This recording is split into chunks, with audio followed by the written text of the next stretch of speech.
বন্ধুগণ, আমি যেটা বলছিলাম, একটা গ্রামের দাম কত বলতে পারবেন? একটা পাহাড়ের দাম কত বলতে পারবেন?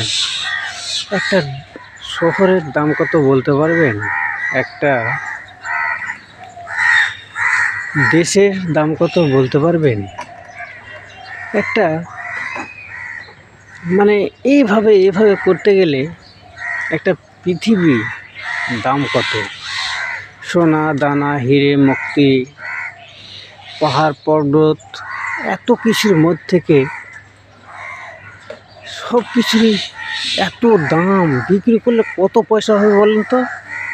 তার থেকে এই যে ভোরবেলায় উঠে 4টের সময় উঠে যদি আমরা ফজরের নামাজ পড়তে পারি, তার এত ক্ষমতা, তার এত দাম।